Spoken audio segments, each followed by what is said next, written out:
이 시간 예수님께서 말씀을 전하시는 그 산 위에 함께 올라 예수님 발 앞에 앉아 예수님과 눈 맞추며 말씀을 들었던 그 심정으로 이 말씀 들을 때에 오늘 나에게 주시는 주님의 음성을 듣는 행복한 시간 되시기를 주님의 이름으로 축원드립니다.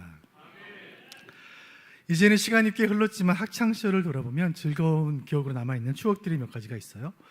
수많은 수업을 들었지만 실은 수업의 내용들은 기억이 거의 나질 않고 선생님께서 수업 중에 다른 이야기 해주셨을 때 그 이야기는 얼마나 재밌었던지 기억이 납니다.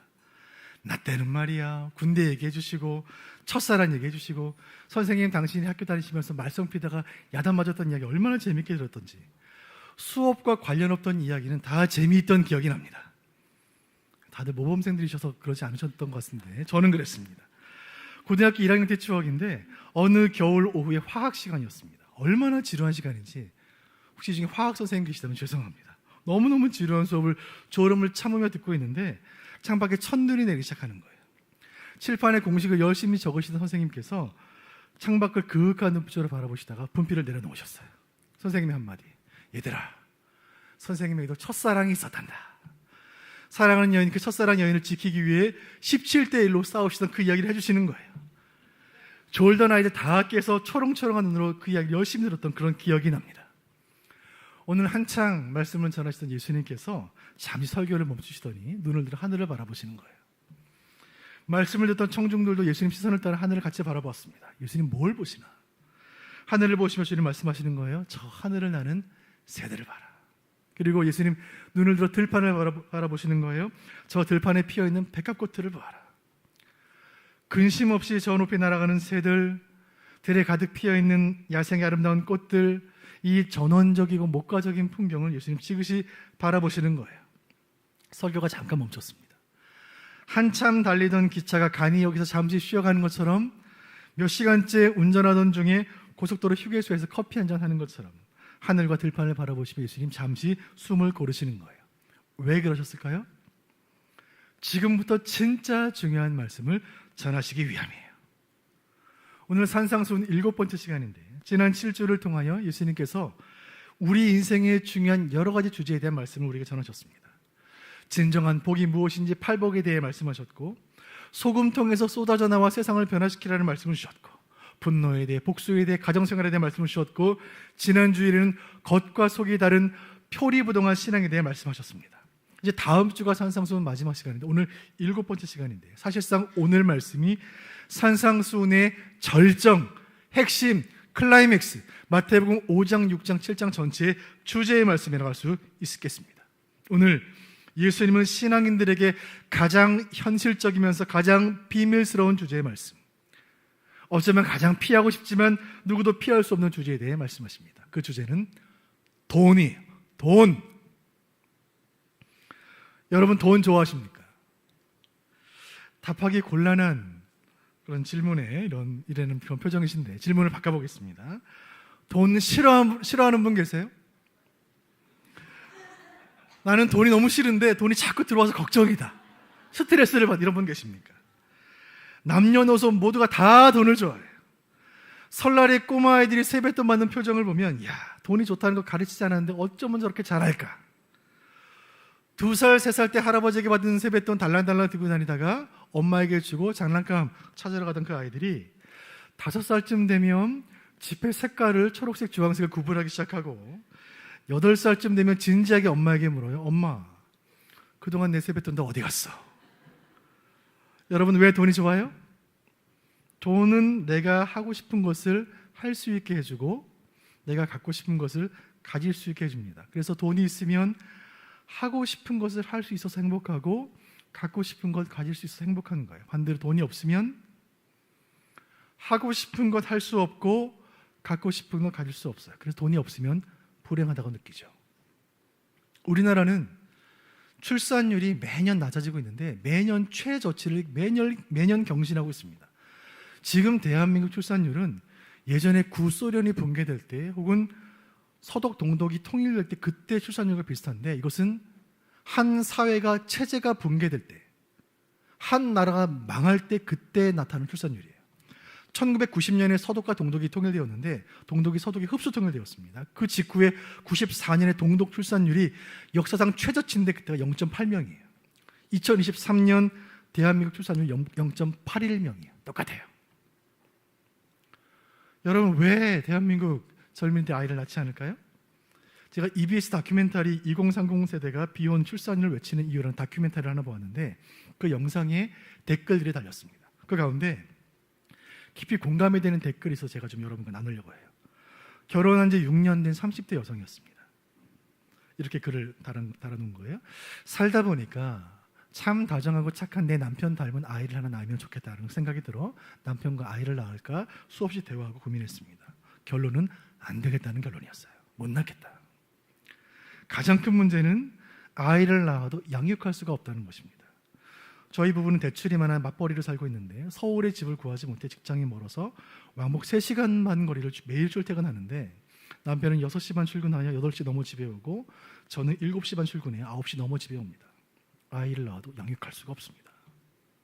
최소한 낮에는 어린이집에 맡겼다가 아이 데려와서 저녁은 함께 먹을 수 있어야 아이를 낳을 수 있지 않을까요? 남편이 직장 가서 일하고 아내가 남편 출근시키고 아이 키우고 살림하던 시대는 옛 얘기가 됐어요. 옛날 일이 됐어요. 지금은 부부가 둘 다 열심히 일해야 겨우 살아가는 세상이 됐습니다. 2023년 대한민국 부부 가운데 맞벌이 비율이 46.1%예요. 부부가 모두 엄마 아빠 다 일터로 나가면 아이 키우는 책임은 할아버지 할머니에게 돌아갑니다. 직장에 육아에 이중의 부담을 안고 열심히 살아가시는 젊은 부부 여러분 얼마나 수고가 많으십니까?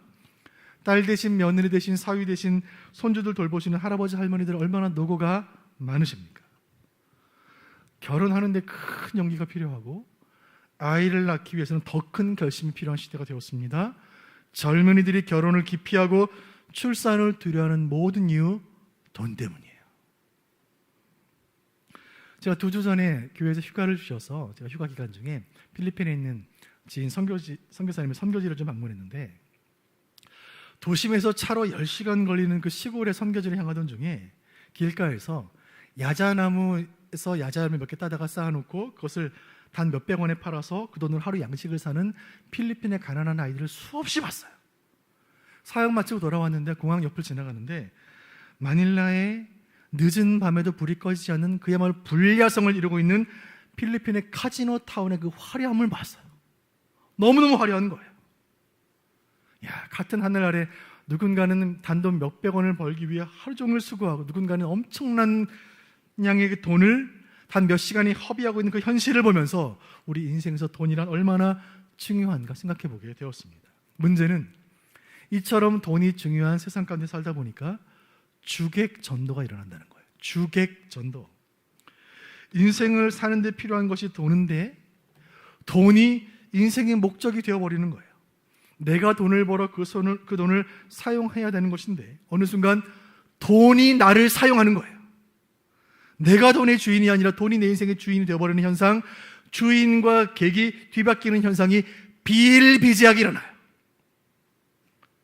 이 자리에 모인 우리 모두는 예수를 믿어 하나님의 백성으로 이 땅을 살아갑니다. 천국 시민으로 살고 있습니다. 그러나 이 땅 사는 동안 돈 없이 살 수 있는 사람 아무도 없습니다. 그렇다면 오늘의 말씀은 우리 모두가 들어야 할 말씀이에요. 오늘 산상수훈 7번째 시간, 누구도 피할 수 없고 누구도 감출 수 없는 주제요. 누군가에는 인생의 고민이요, 누군가에게는 인생의 목표가 되어버린 돈에 대한 말씀을 나누기를 원해요. 지금 이 자리에는 근래 없는 사업의 호황으로 또 일이 잘 되고 직장이 잘 되어 경제적으로 꽤 괜찮은 분들도 계십니다. 반대로 최악의 불황으로 너무너무 어려워 하루하루를 버티는 분들도 계세요. 우리의 경제 형편이 어떠하든지 천국 시민으로 살아가는 성도로서 돈에 대해 우리가 어떤 마음과 태도로 살아야 하는지 우리 각자에게 주시는 하나님의 음성을 듣기를 원합니다. 본문 6장 19절 말씀 같이 보시죠. 시작. 너희를 위하여 보물을 땅에 쌓아두지 말라. 거기는 좀과 동록이 해하며 도둑이 구멍을 뚫고 도둑질하느니라. 아멘. 말씀 가운데 보물이라는 말이 있는데 이 보물이라는 우리말로 번역된 이 헬라어는 테사우로스라는 말인데 금, 은, 보석, 귀금속 등등을 뜻해요. 그런데 이 말이 원래 무슨 말이냐면 사람들이 특히 고대 시대의 사람들이 자기 재산을 보관하기 위해 땅속에 만든 상자나 굴을 뜻하는 말이에요. 테사우로스. 그 당시 은행이 없었죠. 금융투자가 없었습니다. 때문에 그 시절의 재산을 안전하게 보관하는 방법은 남들 모르는 곳에 비밀스럽게 숨겨두는 것입니다. 자기 재산 달란트를 땅에 숨겨두었던 그 이야기를 달란트 비유에서 우리는 들은 바 있죠. 그리고 또 부자들이 돈을 지출하는 취미 가운데 한 가지는 명품 옷을 사는 것입니다. 비싼 옷 사는 거예요. 크리스찬 디올이나 코코 샤넬 같은 세계적인 디자이너가 만든 옷 한 벌의 가격은 상상을 초월해요. TV에 나오는 배우들이나 유명 인사들이 들고 다니는 명품 백, 핸드백 가격을 제가 보니까 제 생각보다 동그라미 2개가 더 있는 거예요.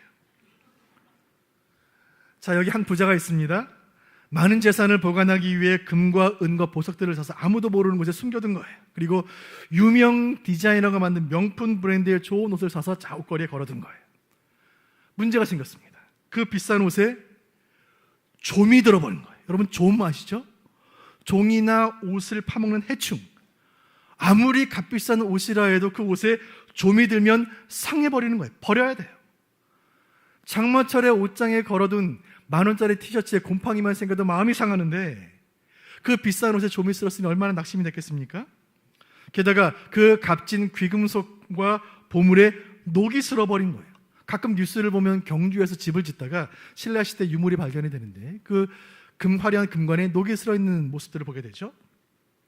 빛이 나고 반짝거려야 할 보석에 녹이 끼어버리면 그 가치는 사라지는 거예요.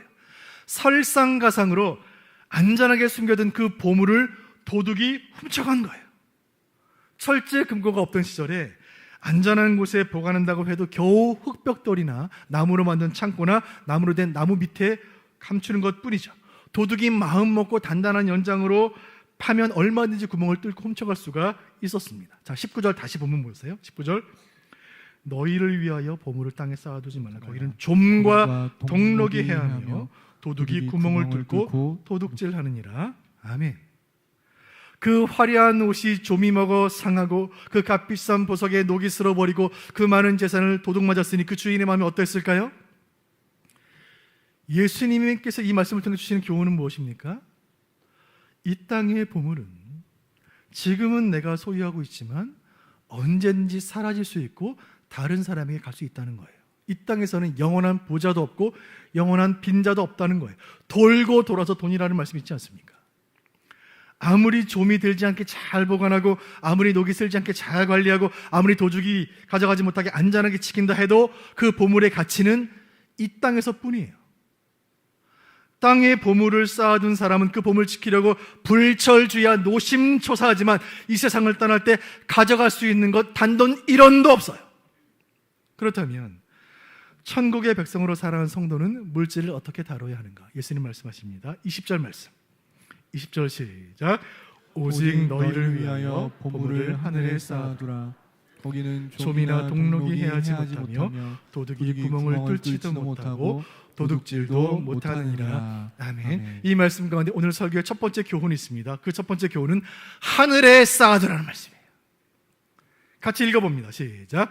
하늘에 쌓아두라. 예수님 말씀하십니다. 그 보물을 하늘에 쌓아두라.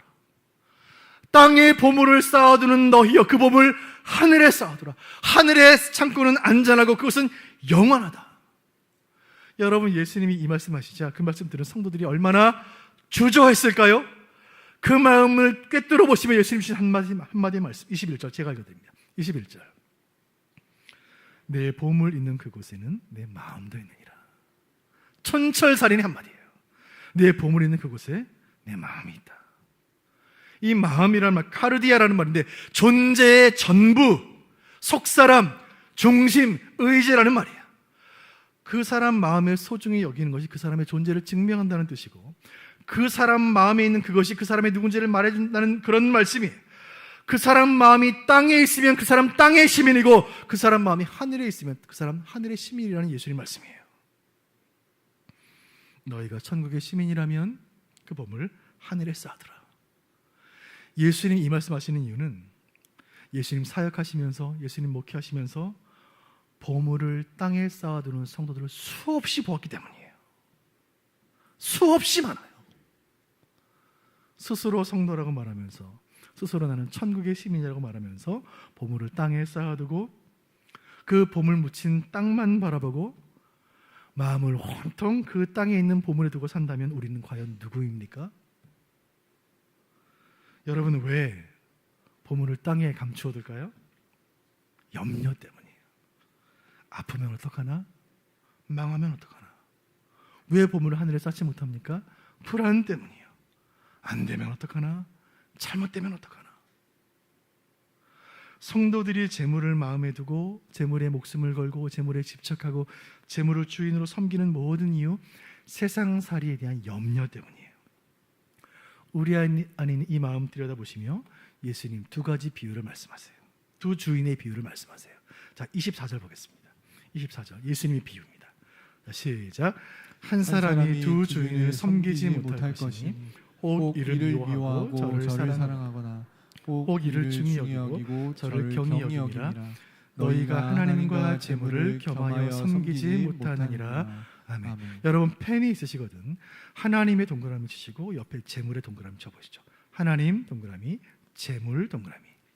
이 재물이라는 말이 원어상으로 맘몬이라는 단어인데, 맘몬이라는 말은 돈이라는 이름의 신을 뜻하는 말이에요. 신의 이름이에요. 맘몬 신. 하나님도 신, 재물도 신, 둘 다 신이라는 거예요. 예수님 말씀이에요. 예수님의 시대는 집집마다 주인과 종을 흔히 볼 수 있었습니다. 주인의 명령에 충성하는 종과 또 그런 종을 보호하고 돌보는 주인의 모습은 사회적인 미덕일 수 있었습니다. 그러나 한 사람의 종에게 주인이 둘일 때는 문제가 생깁니다. 두 주인이 한 종에게 각각 다른 것을 동시에 명령할 때 종은 두 명령 가운데 한 주인의 명령을 택할 수밖에 없습니다. 오늘 예수님께서 말씀하시는 이 비유 속에 등장하는 두 주인은 하나님과 돈이에요. 이 두 주인이 서로 다른 것을 동시에 요구하기 때문에 성도인 우리는 두 주인 중 하나를 택해야 한다는 말씀이에요. 이 말씀을 듣고 마음에 의문을 품는 분들이 계실 줄 알아요? 아니, 예수님, 제가 돈을 섬긴다니요? 저는 하나님을 섬깁니다. 그럴 리가 있겠습니까? 여러분, 우리의 삶을 잘 돌아보면 우리가 생각하고 판단하고 결정하고 행동한 일의 대부분은 하나님 뜻이 아니라 돈에 의해 결정됩니다. 미국의 영성신학자인 리차드 포스터는 우리의 마음을 빼앗고 성도를 넘어지게 하고 그래서 마침내 우리의 마음속에서 하나님을 몰아내고 하나님의 보좌를 차지하려는 것이 세 가지가 있다고 말해요. 그것은 권력, 성, 그리고 돈이에요. 권력과 성과 돈.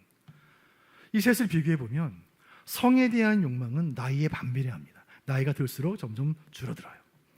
권력에 대한 욕망은 나이가 들수록 점점 강해져요. 나이에 비례해요. 돈에 대한 욕심은 나이를 초월해요. 가장 무서운 게 돈이에요. 그래서 예수님은 맘몬이라는 이름의 종교라고 말씀하신 거예요. 맘몬은 신이다, 돈은 신이다 말씀한 거예요. 나는 하나님 백성이요, 나는 하나님의 자녀라고 말하면서 예배 중에 찬양 중에 손을 높이 들고 하나님 사랑한다고 찬양하면서 돈이 없으면 불안해하고 돈이 없으면 염려하는 우리를 향해 주님 말씀하시는 거예요. 너의 진짜 주인은 누구인가? 오늘 예수님께서 돈을 주제로 말씀하시는 것 같지만 실은 이 설교의 진짜 주제는 염려예요. 염려. 우리는 아침에 염려 속에서 눈을 뜹니다. 오늘 하루 어떻게 살아갈까? 밤에는 염려 속에 눈을 감아요. 내일 일은 어떻게 할까? 요람에서 무덤까지 염려 속에서 평생을 살아가요. 지금 예수님께서 염려에 대한 이 말씀을 설교하고 계시는데 이 말씀을 전하는 중에도 예수님께 십자가의 시간이 시시각각 다가오고 있는 거예요. 죽음의 시간, 채찍의 시간, 고통의 시간이 다가오고 있는 거예요. 사실 가장 큰 염려 속에 있어야 할 분은 바로 예수님이셨어요. 그러나 예수님 말씀하십니다. 6장 25절 예수님 말씀 보겠습니다. 시작. 그러므로 내가 너희에게 이르노니 목숨을 위하여 무엇을 먹을까, 무엇을 마실까, 몸을 위하여 무엇을 입을까 염려하지 말라. 목숨이 음식보다 중하지 아니하며 몸이 의복보다 중하지 아니하냐. 아멘. 이 말씀 가운데 오늘 설교의 두 번째 교훈이 있습니다. 그것은 염려하지 말라는 말씀입니다. 같이 읽어보겠습니다. 시작. 염려하지 말라. 염려하지 마라. 이 말씀은 아버지를 믿으라는 예수님 말씀이에요. 아버지의 공급하심을 믿으라는 말씀이에요. 아버지를 믿으라는 말씀에는 두 가지 의미가 내포되어 있습니다. 첫 번째 의미는 아버지께서 좋은 것을 주신다는 말씀이에요. 두 번째 의미는 아버지가 주신 것은 다 좋은 것이라는 의미예요. 다시 말씀드려요. 아버지는 우리에게 좋은 것을 주신다. 둘째, 아버지가 주신 것은 다 좋은 것이다. 아버지가 쓴 약을 주시면 먹어야 하는 거예요. 왜요? 그 약이 나를 살리기 때문입니다. 아버지가 회초리로 치시면 회초리 달게 맞아야 하는 거예요. 왜요? 그 매가 나를 살리는 거예요. 여러분, 아버지는 누구입니까? 아버지는 자녀를 끝까지 책임지는 존재예요. 명절에 1년에 한두 번 만나 용돈 주시는 분은 할아버지입니다. 여름방에 놀러와 놀이동산 데려가서 놀아주는 사람은 삼촌이에요. 그러나 명절 지나고 방학이 끝나도 할아버지 집으로 가시고 삼촌 집으로 가도 자녀를 끝까지 책임지는, 평생 책임지는 사람은 아버지예요. 사랑하는 성도 여러분, 오늘 산상수훈을 통해 주님 말씀하십니다. 하나님은 저와 여러분을 끝까지 책임지시는 하늘의 아버지 되시는 줄로 믿으시길 바랍니다. 그 아버지께서 오늘도 우리를 기르시는 거예요. 하늘 아버지께서 저와 여러분을 친히 기르십니다. 공중의 새, 들의 백합화 다 하나님이 기르시는 거예요. 지적이며 어디론가 저 멀리 날아가는 새도 하나님이 친히 먹이시고, 아침에 피었다가 저녁에는 아궁이로 들어가는 꽃도 하나님이 소중히 기르시는 거예요. 그 하나님께서 그분의 자녀인 우리를 사랑으로 먹이시고 자비로 기르시는 줄로 믿으시기를 바랍니다. 아버지와 함께 있는 아이는 염려하지 않아요. 아이는 아버지의 지갑 사정을 염려하지 않아요. 굳게 믿는 거예요. 우리가 염려하고 걱정하는 모든 것, 자녀인 우리의 무엇이 있어야지 아버지가 하시는 거예요. 여러분, 우리는 이방인 아니에요. 우리는 고아가 아니에요. 하늘 아버지가 계시고 하늘 아버지 우리를 사랑하시기에 염려하지 말라고 아버지께서 이 시간 우리에게 말씀하고 계십니다. 우리가 염려할 것은 돈이 없는 게 아니에요. 몸이 아픈 게 아니에요. 우리가 진짜 염려해야 할 것은 아버지이신 하나님과의 교제가 끊어지는 거예요. 우리 인생에 부족함이 있고 우리 인생에 연약함이 있어도 아버지 품 안에 있으면 사는 거예요. 그런데 우리가 하나님과의 사귐이 끊어지고 하나님과의 대화가 끊어지고 예배가 중단되고 기도가 멈추면 그것이야말로 다 잃어버린 거예요. 우리 인생의 바다에 아무런 파도가 없고 풍랑이 없다고 해서 염려가 사라지는 것이 아닙니다.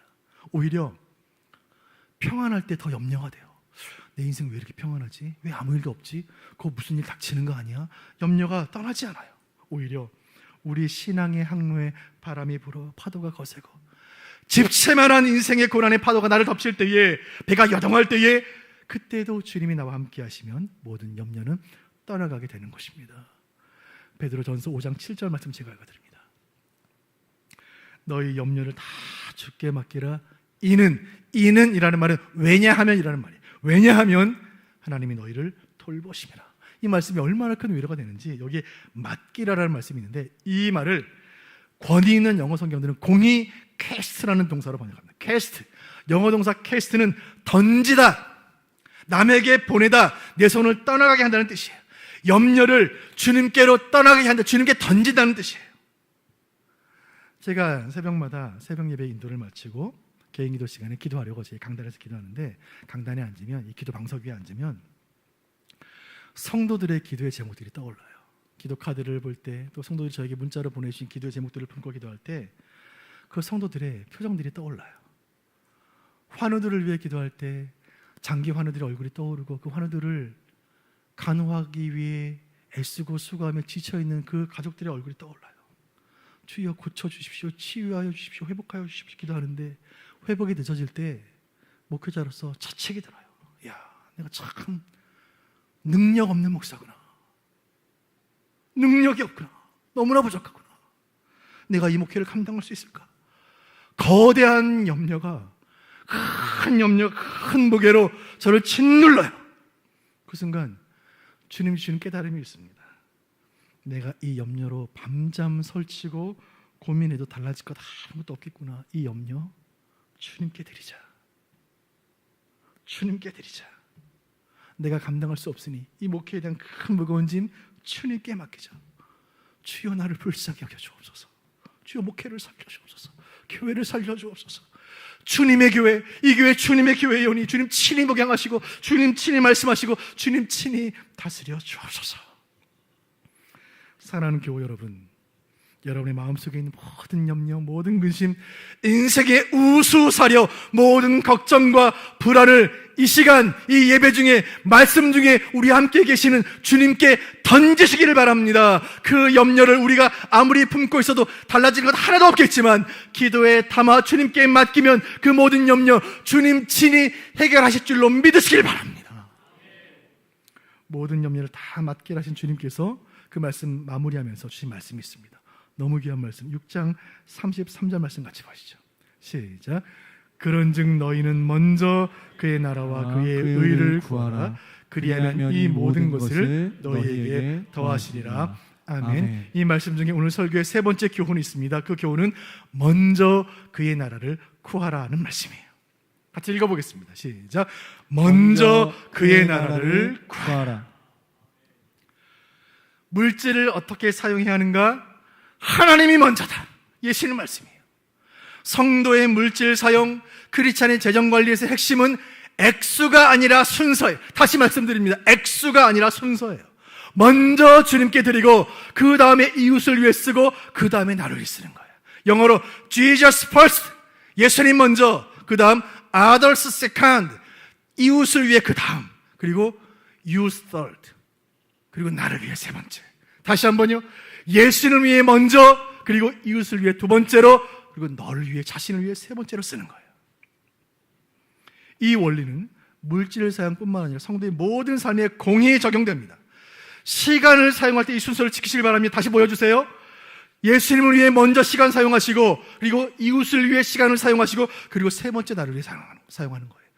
여러분에게 주신 은사 먼저 주님께 들으시고, 두 번째 이웃을 위해 쓰시고, 세 번째 그 은사를 가지고 나를 위해 쓰는 거예요.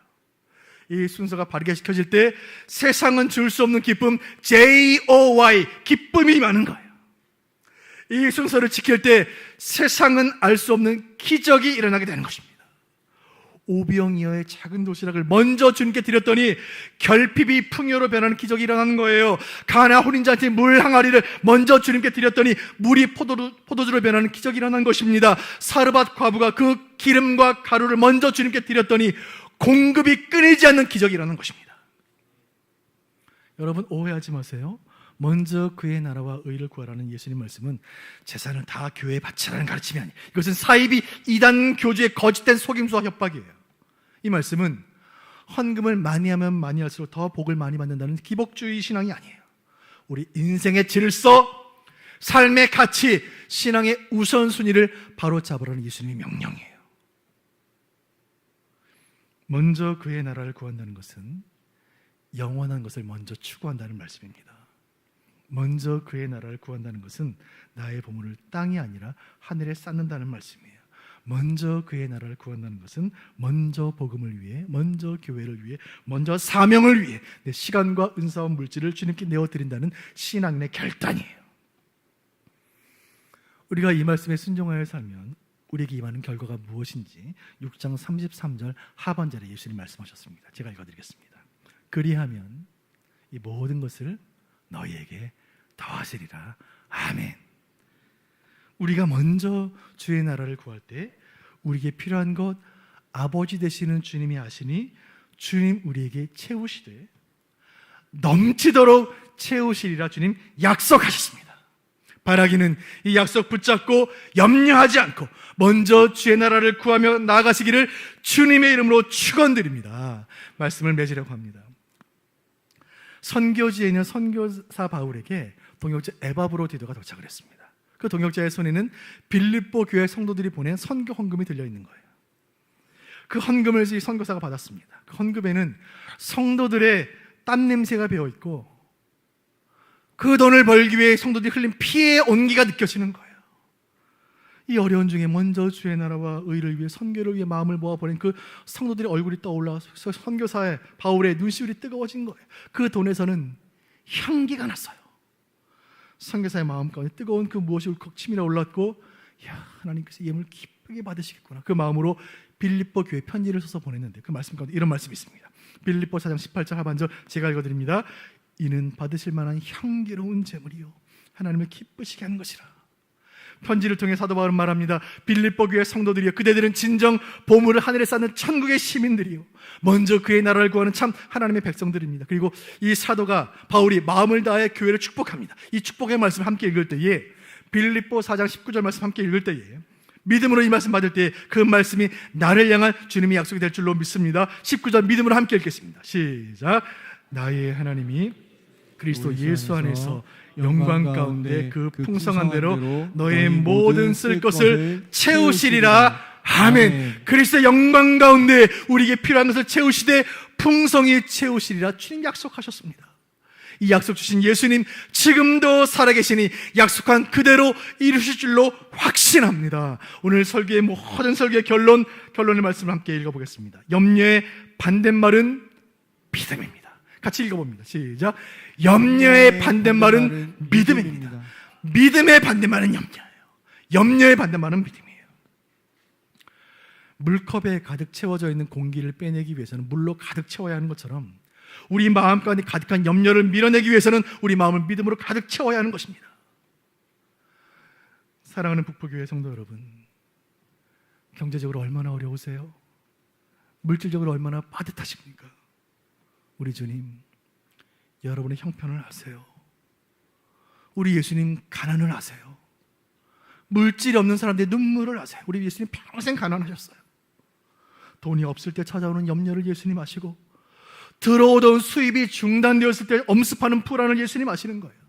그 염려는 불과 같아서 우리 인생을 태워버릴 것을 예수님 아시고, 그 염려는 칼과 같아서 우리 심령을 깊이 찌를 것을 예수님 아시기에 그 염려를 나에게 달라고 말씀하시는 거예요. 그 염려를 이제 십자가 앞에 쏟아놓으라고 예수님 말씀하시는 것입니다. 이 시간 우리 모든 염려를 기도에 담아 주님께 드리시기를 바랍니다. 결코 넉넉지 않은 중에도 선교를 위해 헌금하시고, 구제를 위해 헌금하시고, 11조 하시고, 감사 헌금하시고, 여름에 주일학교 사역을 위해 먼저 주의 나라를 위해 드리는 성도 여러분의 그 귀한 헌신을 우리 주님 향기로운 제물로 받으시는 줄로 확신합니다. 그 믿음 주님 귀히 보시고 우리에게 필요한 것들을 주님 채우시되 후인 누르고 흔들어 넘치도록 가득 채워 주시기를 주님의 이름으로 축원드립니다.